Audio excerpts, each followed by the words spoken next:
I don't want to keep beating this dead horse, but I'm going to, because I have questions about it. When we have a situation that has been presented to us that requires the oversight of staff members, or officials that are under council, hired at council's pleasure, is it appropriate for those officials to render decisions? I kind of think of it in my own situation. Could my employees, and you're not necessarily employees, but could they fairly judge me if I have the license to fire or hire? I mean, the council does, of course, but I'm just looking for, I'm not sure what you're talking about. I'm trying not to. Are you talking? With the situation where we have now, where it's been brought up with a councilor, okay, and the councilor went to both the attorney and to the city manager for guidance or resolution. We're a unique body in that they serve at our place. Right. So we do have an authority in a way to, well, not raises, but budget time, I guess, and the keeping of the jobs. We can terminate people at our pleasure. Are they the appropriate bodies to be ruling on these? What's the example? What's an example of what we're in right now? What we're in right now with Councilor Noreikis is the appropriate body. Do we need a separate body because of our position to discuss these? That's not an issue. I don't know why we even have to discuss it. Well, because, again, they serve at our pleasure, and we have the authority to give reviews, and we have the authority to make demands on them. And if you're comfortable with that, I don't have... Sir? Mr. Mayor, I'm just one vote of 7. I don't have any power. I didn't say you did, but we do, and I'm just curious. It's just a thought for discussion. Well, we hire them, right, to interpret the ordinances and to enforce the ordinances, or to make decisions regarding the ordinances and or city code, period. They are hired to take care of that.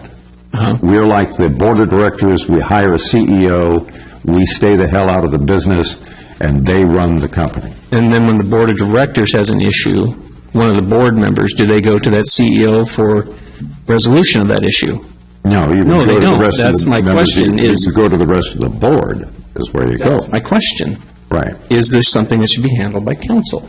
Or is this something that a side agency should be looking at so that it's all above board and that there's no semblance of, we've had the issue of favoritism raised. And I'm not saying it was, but I'm just saying on the surface, I think we need to look at this and say, is this the appropriate way to deal with this problem? I think it's an issue. Mr. Chandler, did you want to say something? Yeah, I think I would. So first of all, let me just say in the 6 months, not one of the 7 of you have asked me to do something that I felt would be inappropriate, undue influence in the and the exercise of my job. So I have not felt that. Now, having said that, there are always differences between city council members and in what their goals are and what their desires are and what their positions are. And with that always comes a little bit of political issues that are just simply inherent in the jobs that you have.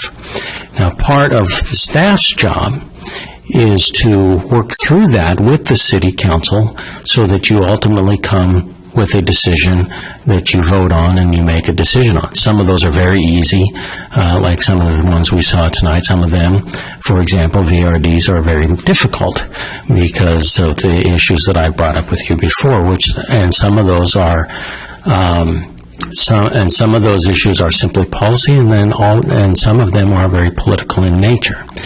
Now, that's always an issue that your staff will deal with as you work through your issues and as you discuss them, then most certainly the staff will be taking those into consideration as we bring information back.